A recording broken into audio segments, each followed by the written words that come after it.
एक 80 की लड़की के साथ अगर बलात्कार होता है तो गवर्नमेंट उसको मुआवजा देती है, तकरीबन 2 लाख रुपया। ठीक, वही अगर ओबीसी की लड़की के साथ होता है तो नहीं मिलता है, सामान्य वर्ग के लड़की के साथ होता है तो नहीं मिलता है।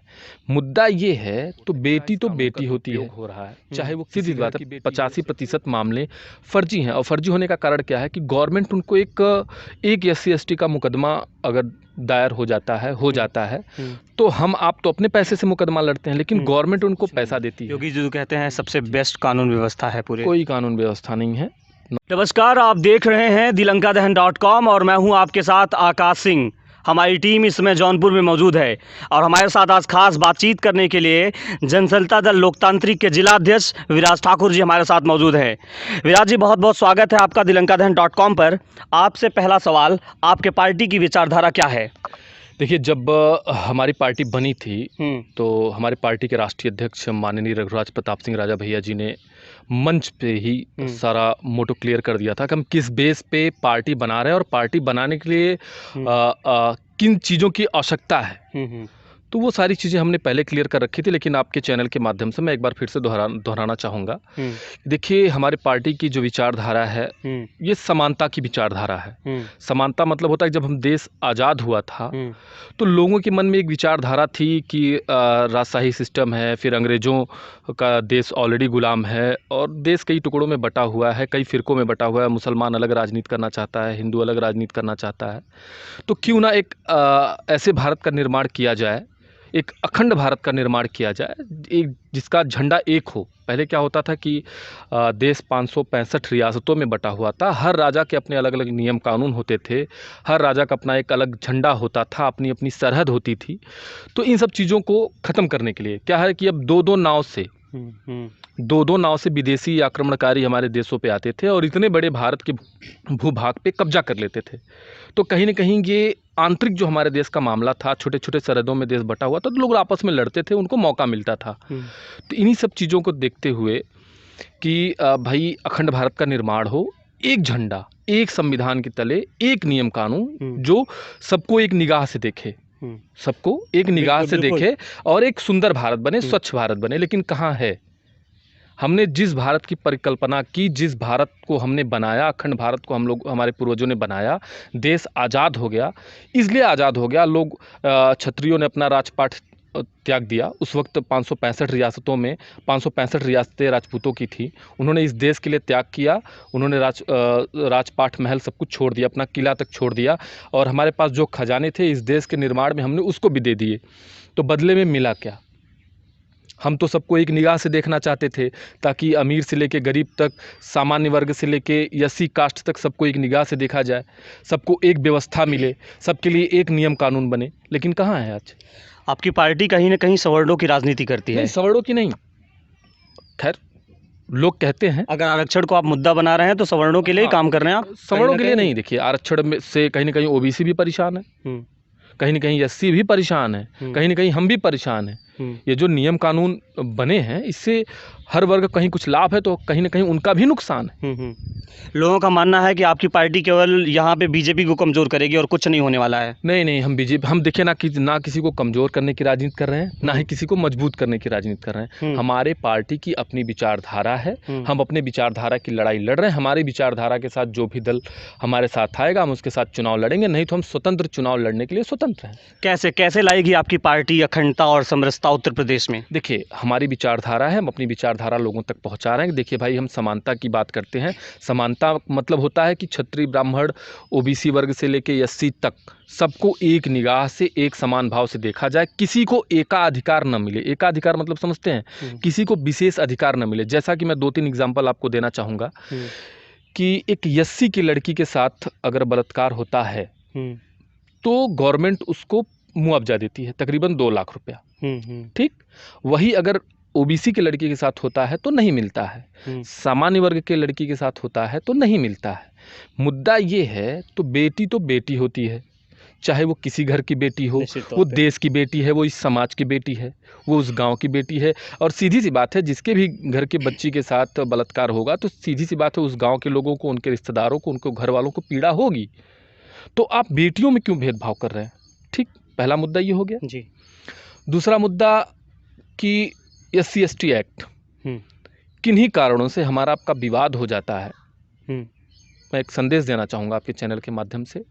क्या होता है कि वो आपस में रोज़ लड़ते हैं लोग, एक ही जात के लोग आपस में रोज़ लड़ते हैं, कोई मुद्दा नहीं बनता है। SC/SC रोज़ सर फोड़ते हैं, आपस में लड़ते हैं किन्हीं किन्हीं मुद्दों पे, OBC आपस में लड़ते हैं किन्हीं किन्हीं मुद्दों पे, सामान्य वर्ग भी लड़ता है किन्हीं न किन्हीं, आपस में रोज़ लड़ते हैं, लेकिन मुद्दा नहीं बनता। मुद्दा कब बनता है कि किन्हीं कारणों से, किन्हीं बात को लेकर के किसी दो व्यक्ति का झगड़ा हो गया। मान लीजिए मैं जात का क्षत्रिय हूँ, आप जात के यादव हैं, हमारा आपका किसी बात को लेके विवाद होता है और मैं भाग के आके कहता हूँ अरे यार वो यादव था, मुझे कैसे मार दिया। अब मैंने अपना झगड़ा पूरे गांव पे थोप दिया, अब गांव के साथ साथ धीरे धीरे पूरी बिरादरी पे थोप दिया। ठीक, अब वो यादव हूँ, वो भाग के गए, उन्होंने कहा अरे यार वो ठाकुर थे, कैसे हमसे झगड़ा हो गया, कैसे। कोई खुद को सही गलत नहीं बता रहा है अपने अपने समाज में। जैसे मैं आया, मेरी ही गलती है, तो मैंने अपने समाज को ये बातें नहीं बताई। वो यादव हूँ, वो भी जाके अपने मतलब समाज कहीं ना कहीं जातिवाद का चोंगा फैलाने की कोशिश हो रही है। कोशिश होती है। फिर उसके बाद अब वो यादव बिरादरी के पूरे गांव को इकट्ठा किए, फिर उन्होंने पूरे समाज को इकट्ठा किया। दो व्यक्ति का झगड़ा धीरे धीरे दसों हजार लोगों का झगड़ा हो गया। वो पूरी यादव बिरादरी एक तरफ, ठाकुर बिरादरी एक तरफ। कौन जिम्मेदार है इसका? समाज खुद जिम्मेदार है।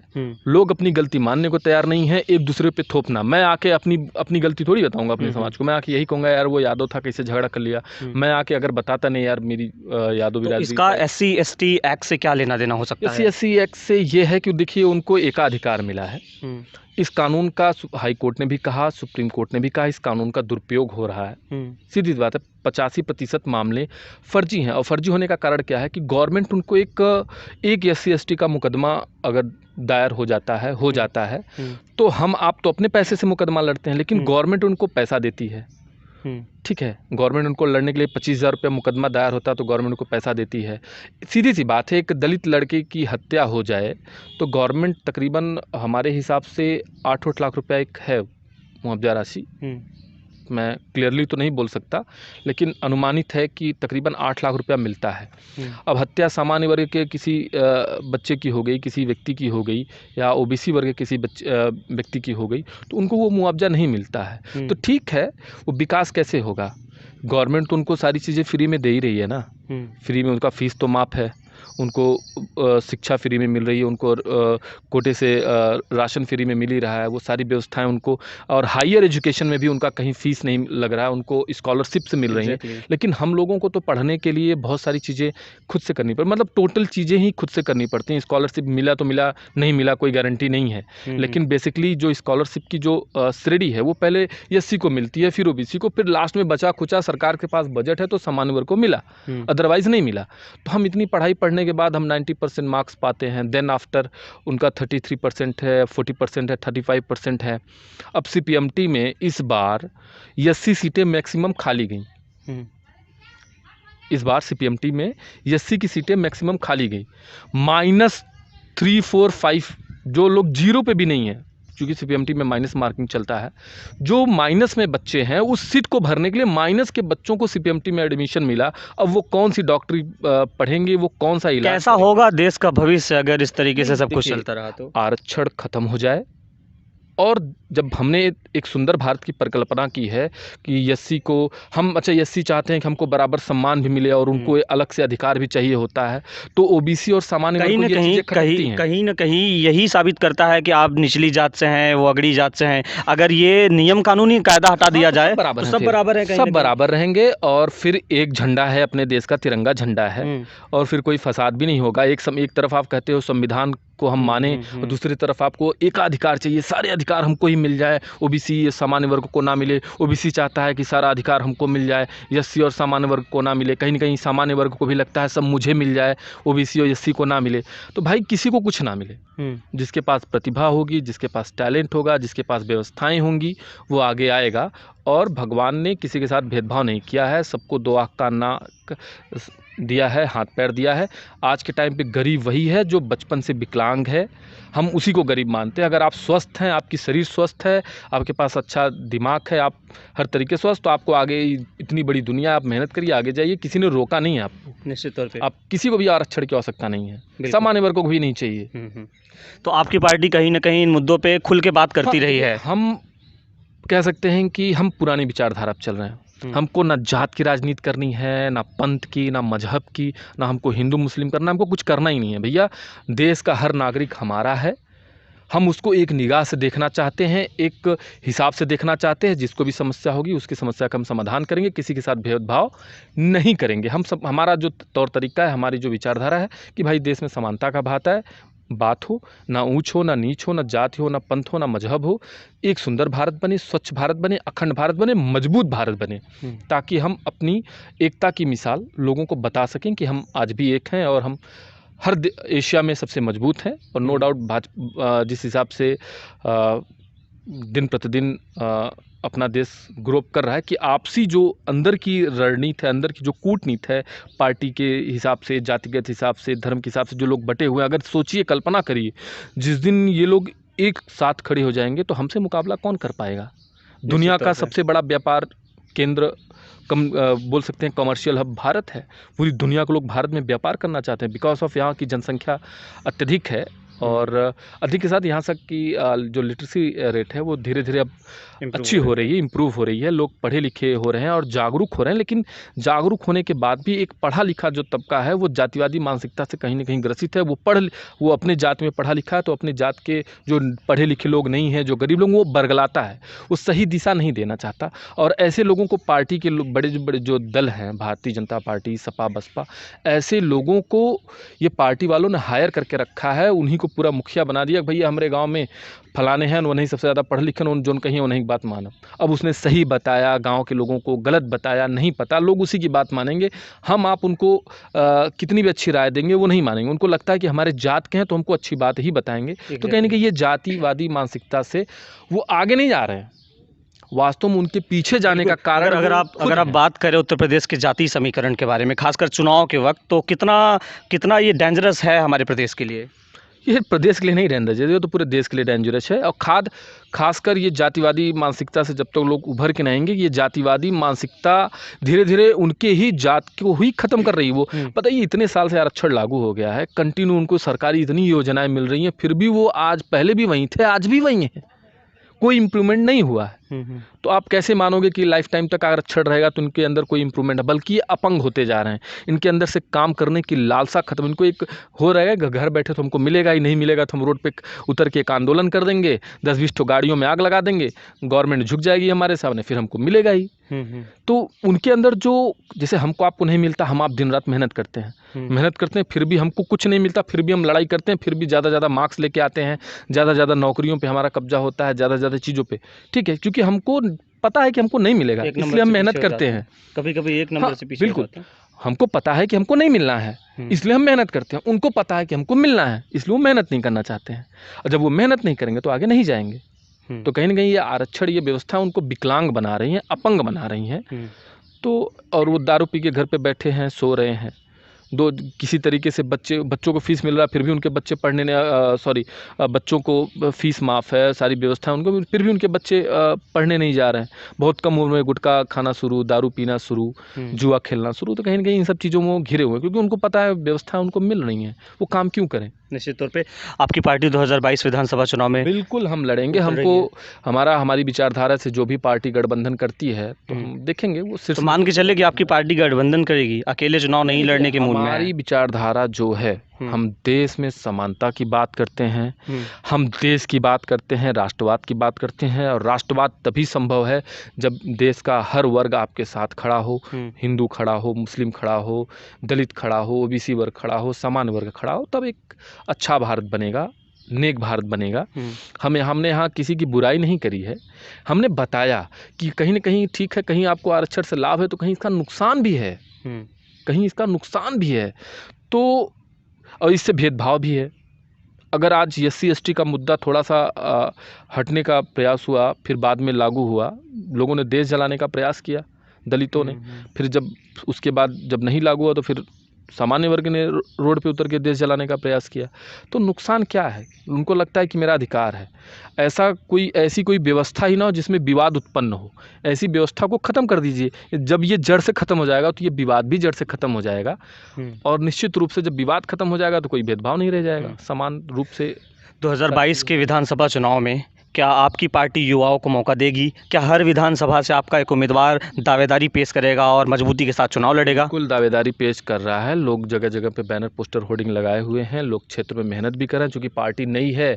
हम अपनी विचारधारा लोगों तक पहुंचाने का प्रयास कर रहे हैं, और ऐसा नहीं है, पढ़े लिखे लोग भी हैं, हर वर्ग में हैं, हर समाज में हैं, और तमाम ऐसे लोग भी हैं जो एक भारत को अच्छे नज़रिए से देखते हैं। उनका भी है, उनका भी एक परसेंट है, वो भी भारत को एक अच्छे नज़रिए से देखते हैं। वो चाहते हैं कि एक अच्छा भारत बने, सुनहरा भारत बने, ताकि हम आने वाले भविष्य में बच्चों को अच्छा भविष्य दे पाएँ। हम कटुता ना दे पाएँ कि बेटा तुम बड़े हो के जाति के नाम पे लड़ो, धर्म के नाम पे लड़ो, अपना भविष्य खराब करो, अपनी जान गंवाओ। ऐसा निश्चित नहीं तौर है। पे आपकी पार्टी इस टाइम पे सक्रिय नहीं है पूरी तरीके से, अगर आप देखें तो पूरे उत्तर प्रदेश में। बिल्कुल नहीं, ऐसा नहीं है। हमारी पार्टी सक्रिय है। अभी इसके पहले, इलेक्शन के पहले तक हम लोग बहुत सक्रिय थे, फिर बाद में पंचायत चुनाव हुआ, लोग अपने अपने गांव क्षेत्र में पंचायत चुनाव में व्यस्त रहे। उसके बाद लॉकडाउन चल रहा है, हम लॉकडाउन का पालन कर रहे हैं, और इस लॉकडाउन के दौरान भी हम लोग जितने लोगों की मदद कर पा रहे हैं फ़ोन के माध्यम से, भाई किसी को हॉस्पिटल में एडमिट कराना है, बेड अवेलेबल नहीं है, ऑक्सीजन चाहिए, और तो हम लोग उस तरीके से मदद कर रहे हैं। युवाओं का क्या रोल रहने वाला है आपकी पार्टी को आगे बढ़ाने में? युवाओं का तो बहुत बड़ा रोल है। कहीं न कहीं देखिए, आज का जो पहले के जो बुज़ुर्ग हैं, वो कहीं न कहीं जातिवादी मानसिकता से ग्रसित हैं। लेकिन आने वाली जो पीढ़ी है, जो युवा पीढ़ी है, ये देश दुनिया निकल रही है, घूम रही है, बाहर के मेट्रो सिटीज़ में जा रही है, बाहर का माहौल देख रही है, तो कहीं न कहीं इनके दिमाग में चीज़ें हैं कि नहीं यार, जातिवाद से कुछ होना नहीं है, और कहीं न कहीं कुछ बेहतर होना चाहिए। हम लोग एक बराबरी पर हैं। देखिए, बराबरी पे कौन नहीं रहना चाहता? सबको बराबरी का दर्जा चाहिए, लेकिन हम उनको अलग से अधिकार भी चाहिए। तो भाई, जब आपको अलग से अधिकार भी चाहिए, आप बराबरी पे बैठोगे, तो फिर ऐसा नहीं हो पाएगा। कुछ आप त्याग करो, कुछ हम त्याग करें, फिर सारी चीज़ें सामान्य हो जाएँगी। मैं अपना छोड़ूँगा भी नहीं, और आपको हमको चाहिए भी, और सब कुछ सम्मान भी चाहिए। हम बराबरी पे बैठेंगे भी, बराबरी पे लड़ेंगे भी, हमको पूरा सब कुछ बराबरी पे चाहिए, लेकिन हम अपना हक नहीं छोड़ेंगे। तो भाई, जब सब लोग थोड़ा-थोड़ा त्याग करेंगे। उत्तर प्रदेश सरकार के बारे में क्या कमेंट करेंगे? गवर्नमेंट हम क्या कमेंट करें, कुछ समझ में नहीं आ रहा है। गवर्नमेंट है कि नहीं है, कभी-कभी लगता है कि नहीं है, कभी-कभी लगता है कि है भी गवर्नमेंट, कुछ समझ में नहीं आता। कभी-कभी नौकरशाही जो है, गवर्नमेंट एम्प्लॉइज़ जो हैं, कभी-कभी इस तरीके से काम करते हैं कि जैसे उनको सरकार का उनके ऊपर कोई अंकुश ही नहीं है। वो खुद में एक अपने आप में सरकार हैं। जैसे हम लोग भी पॉलिटिक्स में हैं, राजनीति में, भी संगठन का जिला अध्यक्ष हूँ। मैं भी लोगों की समस्या लेके जाता हूँ। जिस तरीके से अधिकारियों का रवैया है, वो ठीक नहीं है। आप अधिकारी हो, आप किसी सरकार के एम्प्लॉय नहीं हो। सरकारें बदलती रहेंगी, लेकिन आप एम्प्लॉय रहोगे। आप उत्तर प्रदेश की जनता के एम्प्लॉय हो। सरकार किसी की रहेगी, तनख्वाह आपको मिलती रहेगी, आपको उत्तर प्रदेश की जनता का सेवा करना है। उसमें आप पार्टी वाइज जब आप चलते हैं कि नहीं यार, भाजपा का इसका काम पहले करो, वो सपा का है, बसपा का है, वो मान के चले आप खुश नहीं हैं? खुश नहीं सरकार से आप? नहीं, सरकार से खुश नहीं, नौकरशाही से मैं खुश नहीं हूँ। सरकार ने तो इतनी सारी योजनाएं चला रखी हैं। अगर वास्तव में सही तरीके से उन योजनाओं को गवर्नमेंट के लोग पहुँचाएँ और जनता जाए, उनकी सुनवाई हो। थाने पे कहा जाता है कि योगी जी ने कह दिया कि ये व्यवस्था होनी चाहिए, पीड़ित पक्ष जाता है, पहले आप उसकी सुनिए। आपके पास कुर्सी नहीं है, आप बैठिए मत बैठिए, लेकिन पीड़ित आता है आपके थाने पे, पहले आप उसको टेबल दीजिए, कुर्सी दीजिए, आरओ प्लांट लगा हुआ, उनको पानी दीजिए, उसके बाद उनकी समस्या पूछिए। लेकिन ऐसा कुछ नहीं है। योगी जी कहते हैं सबसे बेस्ट कानून व्यवस्था है पूरे। कोई कानून व्यवस्था नहीं है। नौकरशाही, थानाध्यक्ष ही खुद को मंत्री, विधायक, सांसद मान के बैठे हुए हैं। विधायक भी फ़ोन करते हैं, हाँ जी सर देखता हूँ। पैसा चल रहा है खुलेआम। पैसा दीजिए, आपका काम होगा। आपको किसी मंत्री विधायक की आवश्यकता ही नहीं है, किसी जनप्रतिनिधि की, किसी समाज सेवी की आवश्यकता नहीं है। आपके पास पैसा है, आप काम करते रहिए, आपका काम होता रहेगा। किसकी सरकार बन रही 2022 में? 2022 में हम अभी तक तो ये नहीं कह सकते भाई किसकी सरकार बन रही है। और ये है कि इस बार जो हार जीत का डिफरेंस होगा, बहुत कम सीटों से होगा। बहुत कम सीटों से हार जीत का फैसला होना है, और बहुत कम सीटों से गवर्नमेंट बननी है। और देखते हैं, एक तीसरा मोर्चा भी अगर लोगों ने चाहा तो बनेगा। देखते हैं उसमें क्या हो सकता है। बाकी अगर तमाम मुद्दों के बारे में बात करें, बेरोज़गारी के बारे में, और ख़ासकर एम्प्लॉयमेंट में तो ये गवर्नमेंट फेल है। एम्प्लॉयमेंट में ये गवर्नमेंट फेल है, क्योंकि लॉकडाउन की वजह से प्राइवेट सेक्टर से भी बहुत सारे लोग निकाले गए, करोड़ों लोग निकाले गए, और जो उनका खुद का छोटा मोटा व्यवसाय था वो भी बंद पड़ा हुआ है। तो कहीं ना कहीं, और पहले गवर्नमेंट नौकरी जो थी, कोई वैकेंसी निकली नहीं है अभी तक। इन 4 सालों में तो मुझे नहीं लगता कि कोई वैकेंसी निकली है। बस वही शिक्षा मित्रों का वो जो निकला था वही सब निकला, उसके बाद तो बाकी अनएम्प्लॉयमेंट में ये गवर्नमेंट फेल है। आप भी चुनावी मैदान में हो सकते हैं। बिल्कुल हो सकता हूँ, पार्टी ने चाहा, अगर पार्टी का जैसा निर्देश होगा तो भाई लड़ूंगा। आपकी क्या मंशा है? बिल्कुल मैं लड़ूंगा। मैं 8 साल से मेहनत कर रहा हूँ और समाज में सक्रिय हूँ और जितना भी हो रहा है लोगों की मदद कर रहा हूँ, सामाजिक मुद्दों पे लड़ता हूँ। 10-20-50 लोगों की मैं रोज़ मदद करता हूँ। कार्यालय हमारा है तो कार्यालय पे रोज़ 25-50 लोग जनपद से आते हैं और हर प्रकार की समस्या होती है। ज़मीन का विवाद होता है, घरेलू विवाद होता है, मारपीट के झगड़े होते हैं, तो हर प्रकार के विवाद होते हैं। कहीं ना कहीं हम उसका निस्तार करते हैं, उनके लड़ते हैं, झगड़ते हैं और उनकी बातों को मजबूती से रखा जाता है। कभी कभी निराशा हाथ लगती है, कभी कभी हम सफल होते हैं, तो हम मेहनत करते हैं लोगों के लिए। जौनपुर के बारे में क्या कहेंगे? जौनपुर तो हमारा बेस्ट है। जौनपुर से हमें बहुत मोहब्बत है भाई। जौनपुर के हर एक नागरिक से मोहब्बत है। मैं कभी नहीं चाहता कि यहाँ पे जातिवाद और धर्म की बात हो, लेकिन फिर भी लोग अपने अपने जात, अपने अपने धर्म की बात मजबूती से रखते हैं। लेकिन कभी मुझे मौका मिला, जौनपुर ने कभी मुझे मौका दिया, कभी उस जगह मुझे लोकसभा में या विधानसभा में लोगों ने भेजा, तो निश्चित रूप से मैं जात और पंथ मजहब की बात नहीं करूँगा। मैं सिर्फ़ और सिर्फ जौनपुर की बात करूँगा, यहाँ की समस्याओं की बात करूँगा और यहाँ को बेहतर बनाने का प्रयास करूँगा। यही मेरी मंशा। क्या संदेश देंगे लोगों को हमारे माध्यम से आप? संदेश यही है कि लोग एक साथ रहें, एकजुट रहें, आपसी जो विवाद है उसको हटाने का प्रयास करें, भाईचारा बना के रखें, क्योंकि ये पार्टी काम नहीं आने वाली है। आप लोगों के बहकावे में ना आए। आप जो करते हो, आप पार्टी के और जात के नाम पे लड़ते हो, आपको इसी समाज में रहना है, इन्हीं लोगों के बीच रहना है, इसी गांव में रहना है, इसी क्षेत्र में रहना है, तो पहले क्षेत्र और गांव को तरजीह दीजिए। उसके बाद मौका मिले तो फिर जातिवाद पे ध्यान दीजिए, धर्म पे ध्यान दीजिए। पहले अपने गांव, अपने लोगों को, अपने समाज पे ध्यान दीजिए और प्रयास करिए कि आपसे समाज का कोई भी वर्ग नाखुश ना हो, नाराज ना हो, हर वर्ग आपके साथ रहे। तब तो आप एक अच्छे समाज सेवी हैं, तब आप एक सामाजिक और देश के जिम्मेदार नागरिक बनते हैं। अगर आप आपस में कटुता द्वेष फैलाते हैं तो आप देश के ना तो जिम्मेदार नागरिक हैं, ना तो आप समाज के जिम्मेदार नागरिक हैं, और ऐसे लोग अपने घर के भी जिम्मेदार नागरिक नहीं बन पाते हैं।